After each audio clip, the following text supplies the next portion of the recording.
Hello again everyone and welcome back to Skyblock News. I'm your host Derailious and you know the drill by now. More mining updates, let's talk about them. Starting off today, there are some changes to go over regarding the Forge, notably related to recipes. The amount of mithril plates and golden plates you need for specific drills has been changed. For the mithril drill SXR326, you now only need 1 golden plate, down from 3. For the titanium drills, you do need a different amount of mithril plates. For the 455, you need 5 mithril plates. For the 555, you need 10. And for the 655, you also need 10. This is a little bit different, and definitely a lot more consistent. It should also be a little bit easier overall to get through the line of drills.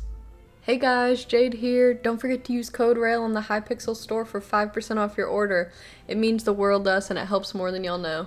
Bye! In terms of other Week 2 Day 4 changes, there are a few interesting things to note. The first of which is that they buffed the stats given by the Blazing Equipment Reforge, or the Blazing Sphere.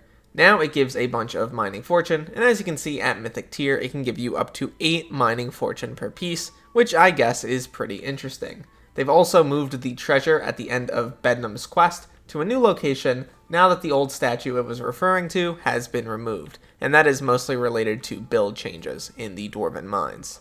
For Week 2 Day 5, there are a ton of pretty important changes, most notably to worm spawning. Basically how it works now is that hardstone mined with mining spread can now spawn worms. They've also removed the 30-second cooldown that you would need to wait before you could mine up another worm. And due to these changes, worms now have a 1 in 2,000 spawn chance instead of 1 in 600.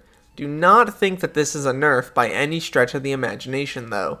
You can mine upwards of 10 or 15 blocks of hardstone per click with mining spread.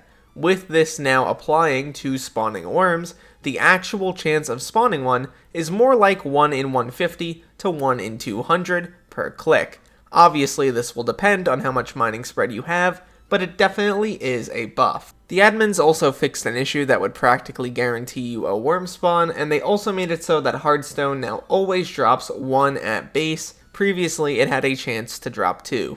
That may sound like a nerf, but once again, otherwise the chance of getting a ton of hardstone would have been crazy high, and Silex prices are already going to fall through the floor with this update anyway, so this prevents them from dropping to near 0.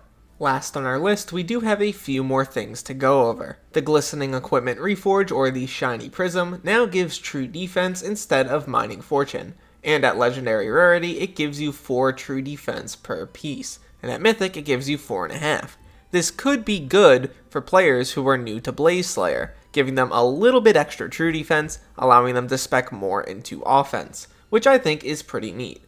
Finally, we do have some Forge recipe changes. Pretty much every single drill in the titanium drill line has had the amount of refined titanium and mithril you need changed around a little bit. For the 355, it went from 10 to 8. The 455, it went from 16 to 12. For the 555, it went from 32 to 16. And for the last upgrade, the 655, it went from 12 to 32. This overall doesn't change the numbers around too much, it just makes it more of a logical progression. Overall, aside from the Forge changes, which I think are really solid, I'm very interested in what's going on with Skatha after this update. I mean, considering the fact that worm mining is going to be very, very useful now because you can do it in tandem with hardstone mining, it's going to go pretty crazy. Especially considering that now, when you're doing hardstone mining in general, your chests are going to have double the overall chance of having gemstone powder within them. So you're going to be able to do a ton of different things at once at very high and efficient rates. I just wonder if they're going to tune down the overall chance to get a worm. Maybe they'll make Skatha a little bit more rare, but we'll have to wait and see on that. At the end of the day though, my name's Derailious, thank you so much for watching this video till the end, and look to the future fellas, I'll see you then.